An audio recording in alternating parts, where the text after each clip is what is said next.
In the last film, we said it was urgent to act on climate change, but it's difficult to understand what we should be doing because there's so much noise in the area. And the reason there is so much confusion, so much greenwash, is simply about the problem of scale. This is a global problem, and to deal with it, we have to change everything. So that means it's not an Apollo mission. Doing something for the first time, doing it once, makes absolutely no difference to dealing with climate change. What we have to do is to change everything. To get a sense of that scale, here is a pie chart showing the main causes of emissions. This is showing them by the end use, what benefit we get out of activities that cause emissions. You can see that about a quarter of them are from transport, a quarter from the way that we use buildings, a quarter is roughly to do with industry, and a quarter is to do with agriculture, land use and waste. To get a sense of what dealing with climate change means, we have to think not just about coming up with one different form of car or changing the boiler in one house. We have to change all 1 billion cars that currently exist on the roads of the world. We don't need one new bus, we need 3 million new buses. We don't need to change the heating and cooling in one house, we need to change the heating and cooling in 2.3 billion homes on the planet. So it's great that there are lots of new technology ideas out there, but it's absolutely irrelevant to the problem of dealing with climate change in the next 28 years. All that we have to think about is things that we can scale to global coverage. The main confusion coming from this area is that problem of scale. But of course there are also many other agendas driving what people say about mitigating climate change. For incumbent politicians and companies, climate change is important, but it's never their top priority. The top priority is the survival of their own leadership, of their own institution in its current form. So all of what they say about climate change is secondary to that goal of their own survival.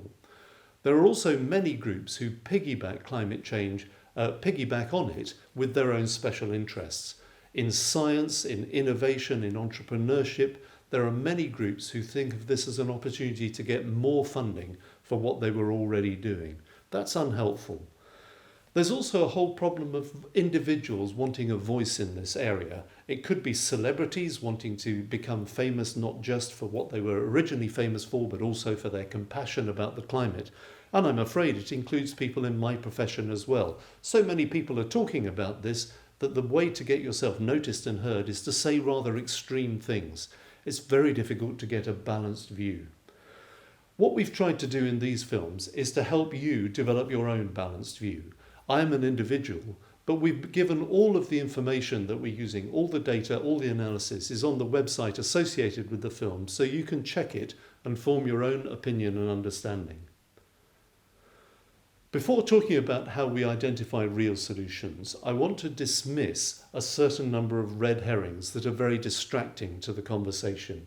And the first of those is the idea of negative emissions technologies. Of course, it would be great if there was some means that we could take emissions out of the atmosphere, reduce the pressure in the tank that we showed in the first film. But doing that takes energy. It takes a lot of energy, in fact. The second law of thermodynamics proves to us that it will always take more energy to take emissions out of the atmosphere than we gained when we put them there in the first place. There are technologies being developed for this, forms of vacuum cleaner which suck the air through fans and then use clever chemical processes to capture the carbon, which is at a density of about 450 parts per million. So you need a lot of air to get the carbon out of it, forms it into a gas and then pumps it underground. These ideas exist, but they take a lot of energy. And if you think about it, that energy either comes from renewables or it perpetuates the problem if it comes from fossil fuels. And if we've got spare renewable electricity, we shouldn't be using it for an energy-intensive, wasteful process. We should be using it to close coal-fired power stations. So at the moment, any use of negative emissions technologies actually increases emissions because it's preventing us using low-emitting electricity for a better, more effective purpose. There is an enormous irrelevant noise about carbon offsets. Again, wouldn't it be great if rich people could pay for some mechanism that they could continue emitting and other people elsewhere would cause a reduction in emissions? I've said already that negative emissions technologies are a red herring, But if you think about it, the main form of offsets that people imagine is planting trees, but it takes a while for a tree to grow. Here's a graph of the net balance of carbon dioxide stored as a tree grows. Initially, things get worse because you disrupt the soil when you plant a tree. Then very little happens for about a decade because the tree is very small. It's a sapling. And until it grows its full canopy of leaves, that's when its big impact on photosynthesis occurs. And that's when it starts capturing carbon from the atmosphere. So it's not until about 20 years after it was planted that there's any net benefit from growing a new tree. That's great, but we've only got 28 years left to reach zero emissions. So it almost doesn't matter how many trees we plant now. It's too late for them to have a significant effect.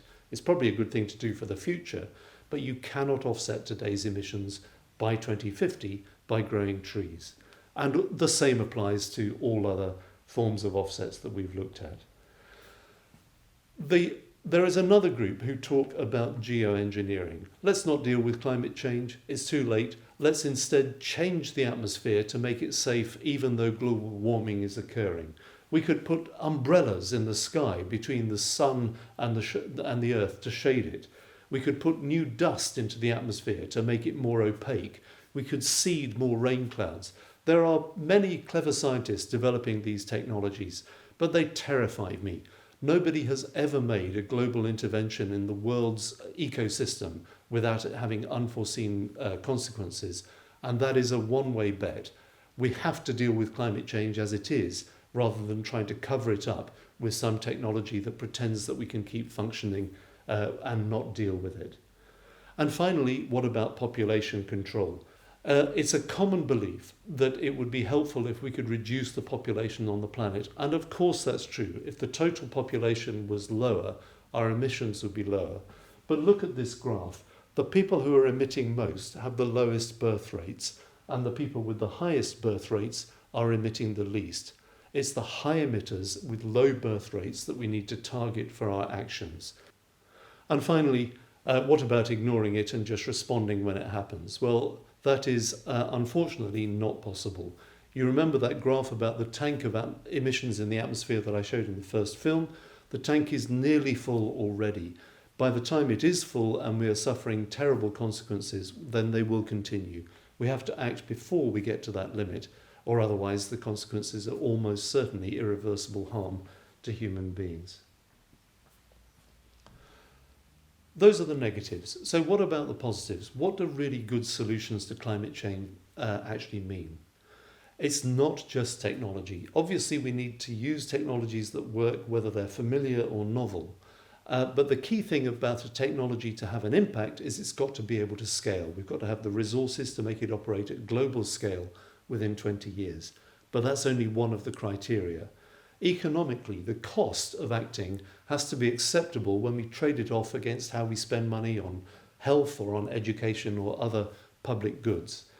It has to make sense for the people investing in companies. They need to have measures to pull out of their money from companies that cannot prosper in a zero emissions future and put their money into things which are compatible. We need to support them getting to that point. In politics, our actions on climate mitigation have to be consistent with the political programme. Politicians today are remarkably reluctant to address the fact that aeroplanes inevitably cause significant emissions, particularly in developed countries. And yet it's physically true.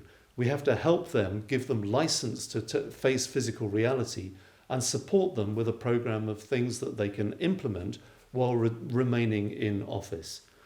And as a society, we need to change our understanding of what are societal norms to respond to different marketing messages, to embrace a reality which encompasses a real zero emissions future. All of these things are part of forming a real solution. And what we're going to do in the remaining films is look at the options for delivering real zero emissions to see how they fit with all of these criteria of acceptability. And then find out how we can move things forwards fast enough to get to a real zero emissions solution by 2050.